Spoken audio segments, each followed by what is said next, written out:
Good morning, everybody. I'm out here trying to get things started a little bit. Today, I think, is going to be a more legitimate cold start scenario. You know, we just had that storm come tearing through here and basically freeze everything solid. So even the little ace there, oh, the starter almost fell flat in its face because the oil was so thick. So, but it did. It started up. I was pretty impressed with that. Especially as it's been sitting there the whole time through the storm, and the wind and everything. If anybody is familiar with the way these machines are out here, you know, you leave them out in the wind through a cold snap like that over an extended period of time, they literally will freeze solid. So I'm surprised that didn't happen. I'm gonna let that thing warm up a little bit more, and then I'll get back with you down at the wood yard. I'm not sure if I'm gonna tinker at all with the skid steer today. We'll have to see. I may, if I can get a tote topped off or filled up today down at the wood yard, I may come up here and crank it up and get, you know, one of those totes or two of those totes, however many it turns out to be, up here where it's going to sit in season until next year. So but this thing is probably not going to start without help. I'm probably going to have to use a jump pack or the jump start box in the garage to get this thing up and running. The battery's pretty much shot, so one of these days soon, when I have the funds to do it and the downtime when it's not dark and freezing cold and windy, be able to take that plate off the side of the skid loader and get that new battery put in. So I'll catch up with you guys down at the wood yard. All right, back down here at the wood yard. Just so that you guys know, I'm doing these cold starts after, I think it was called Winter Storm Elliot, that came through with them Arctic temperatures. Now I know a lot of people out in the Midwest, the northern Midwest. They really are the ones who got the real bad temperatures, and maybe even people down somewhere around you know, Lake Michigan and all that. They probably got popped real hard. So in comparison, I should say, to the rest of us over here where we are in northwestern Jersey, I think our temperatures, we got the coldest temperature we got was somewhere around, I want to say, I think I would say about 4 degrees. We didn't actually get to the negatives. We got the feels like negatives. It was, I think the coldest it was like 4, and it felt like -13 or something. So that's what we're talking about here in northwestern Jersey. I know there's a lot of other people out in the Midwest that really got hammered, and even down into the Gulf there along in Texas, they got some crazy cold temperatures. But so I'm down here. I'm gonna do a cold start here on the excavator first. There is a chance I'm gonna have to jump this. We'll have to see. The battery's been getting a lot stronger on this because I've been having a lot of run time on it. We'll have to see. And then after that, I'm actually gonna do a cold start on the Ram, because that's down here by the barn. We had it out of the way for the holidays for parking, and we'll see how that starts. And then we'll move on to the log splitter. So just be patient with me. I'm gonna get going on whatever chaos may happen here. So just give me a minute. Glow plug.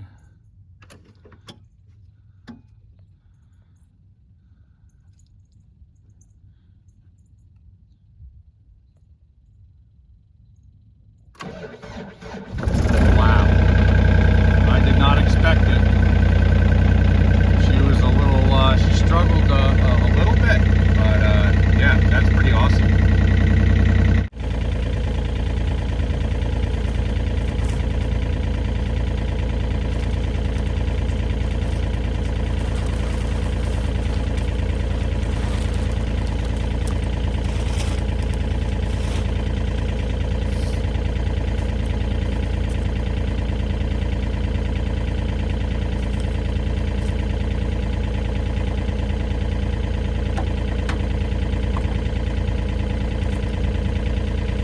Cross your fingers, see what happens here.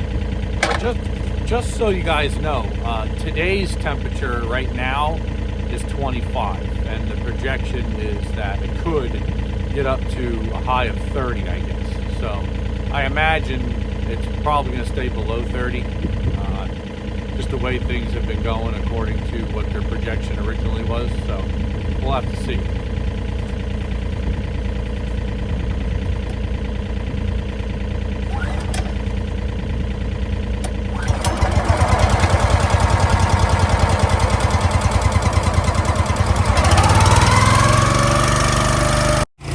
I didn't expect that.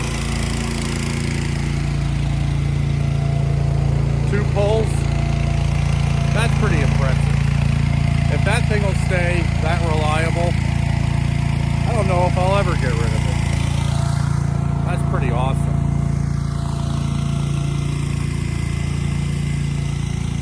That's pretty awesome. We just put 2 new batteries in this thing like, I don't know, probably 4 months ago maybe. So I anticipate it's likely to start, but it's failed me before. Hopefully you guys can hear everything that's going on over here with the other machines running in the background, but we'll see what happens.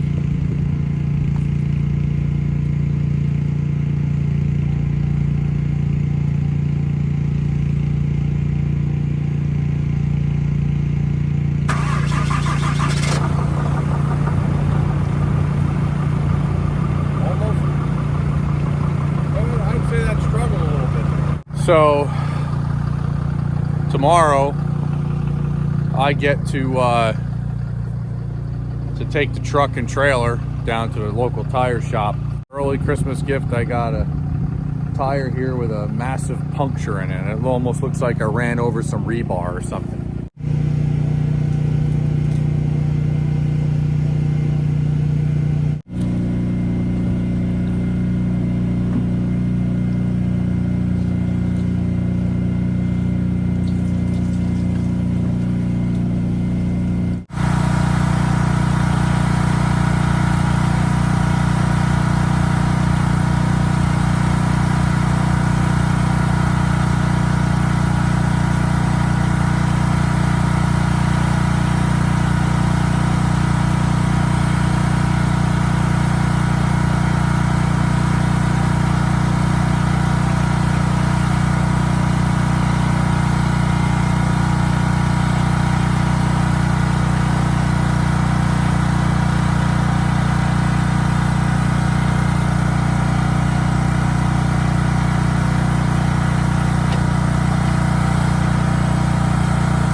I'm gonna take a cookie off of one of several logs here, trying to get familiar with the species. I'll take a cookie off of there and split it and kind of see what it is I'm working with. I got a lot to learn. I mentioned in an earlier video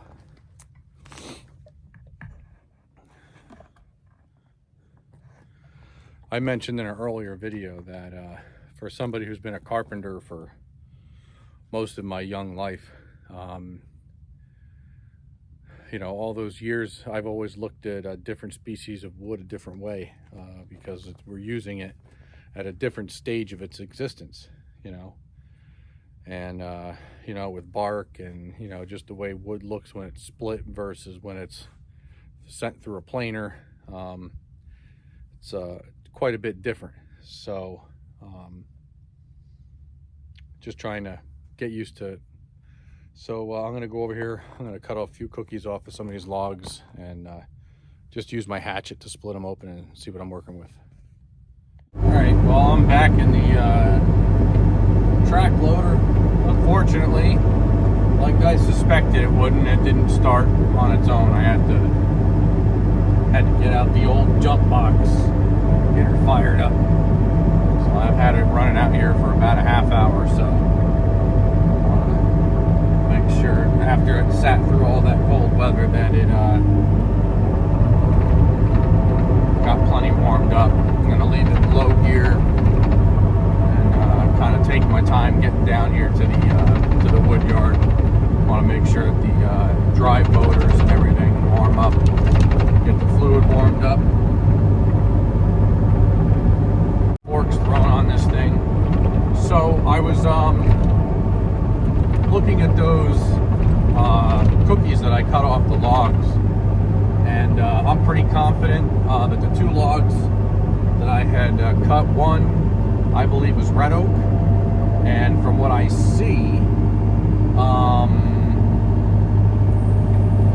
there's a lot of red oak. I'm not talking about like holy mackerel a lot, but a lot, you know. I'll be happy with the amount. And check to make sure it's locked. Lose a whole basket of firewood. Yep, we're good.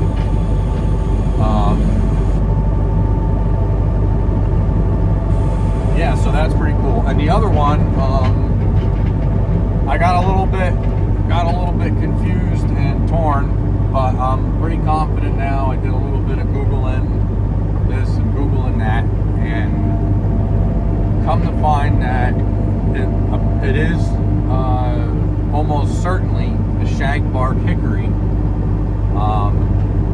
It's confusing because a lot of the examples they give you on the internet are shagbark hickory trunks. They don't give you like a shagbark hickory branch close up per se. And the piece that I have here appears to be a very large limb, because it's a little quirky looking, you know. So that's what I've come to find, is I'm pretty confident that it is shagbark hickory. And boy, what a really nice looking species of wood. It's very much, well, actually, from what it's said in the literature, is that hickory and walnut are related, or very, very closely related species of wood. So that would explain, you know, why it looks very similar to walnut. It is, what a nice, dark, rich, almost a chocolatey color to it. Really cool. My old man and I were in the house while this was warming up, kind of discussing, you know, what a shame it would be to get a very large trunk from, say, like a walnut tree or a hickory tree, and just split it up for firewood. Now I know the BTUs are really good, and stuff like that, and they hold a real good charcoal for the embers. But boy, coming from being a carpenter for all those years, we didn't use walnut a whole lot. Every once in a while, we'd have a customer having us, do some woodworking with walnut, and always nice stuff. Always real nice stuff. So, back when I used to do all the woodwork with the family business that I did, hardwoods and stain work were very much popular. A lot of the homes that we worked in,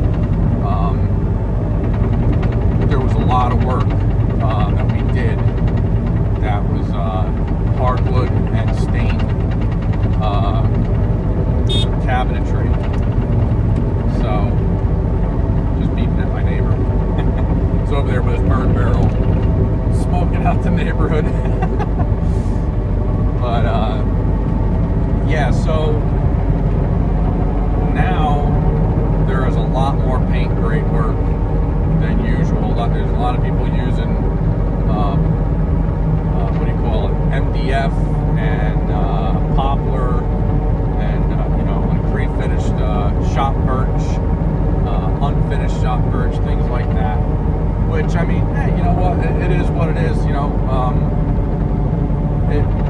The thing about finished woodwork is it's more time consuming. It takes a lot more time, which makes it more expensive, and it also just plain old takes more time, right?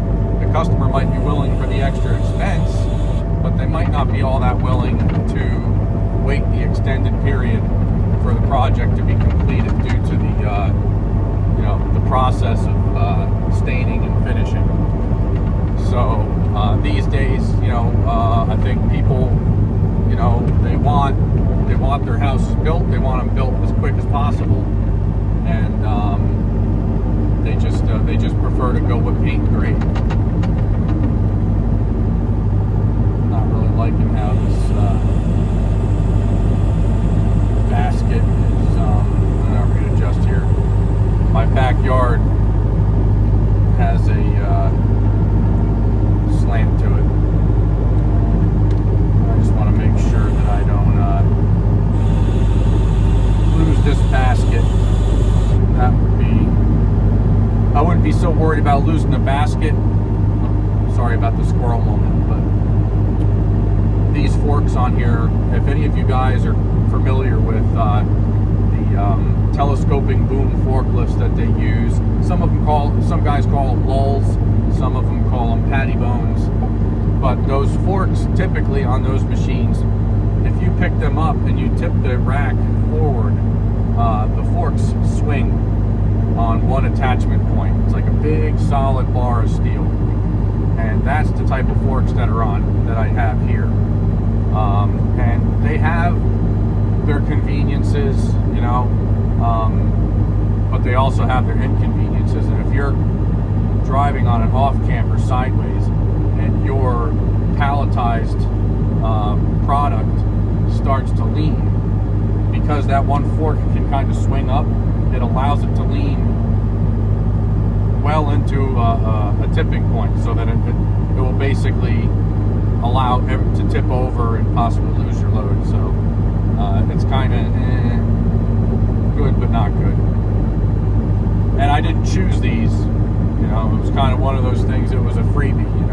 Well, supposedly a freebie. Once I looked at the contract a few years later, it wasn't free. They charged me for the forks anyway. Shame on me for falling for that. So.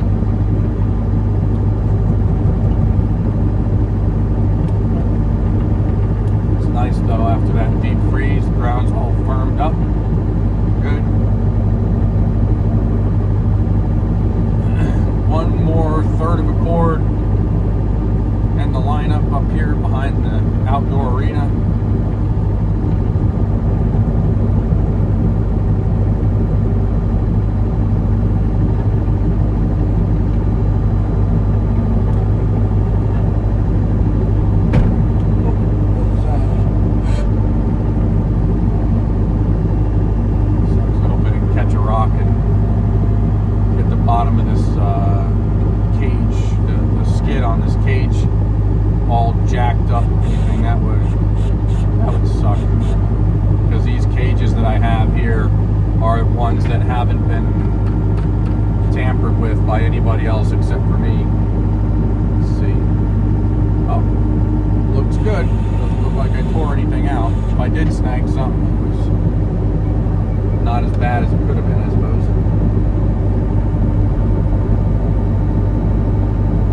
why. It wasn't a rock, it was a frozen clump of dirt. That's why. Oh, that's good. Got rid of the frozen clump of dirt anyway.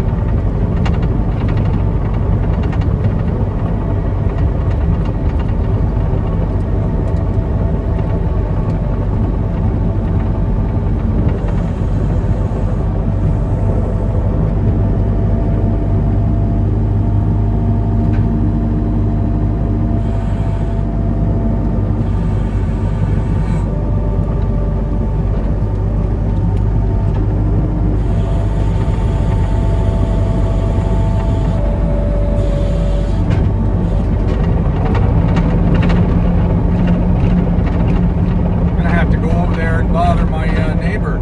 See what the heck see what he's doing. Is he trying to smoke us out, or is he trying to get rid of scrap wood? So, yeah, I guess that's going to be it for today. I'll try to make a short video out of it. Try not to make it so long.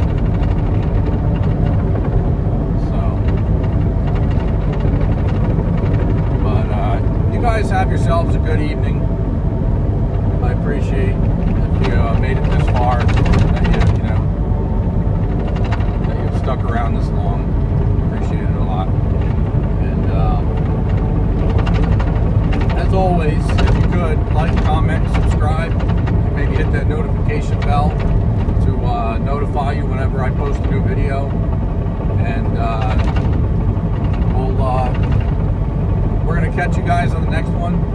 Speaking of my neighbor, he's coming up right now and kind of waving at me. I'm thinking he might need my help with the skid steer, so we'll have to see what's going on. I'll talk to you guys later. Thanks again. Take care. Life. I'm on Tammany Ridge.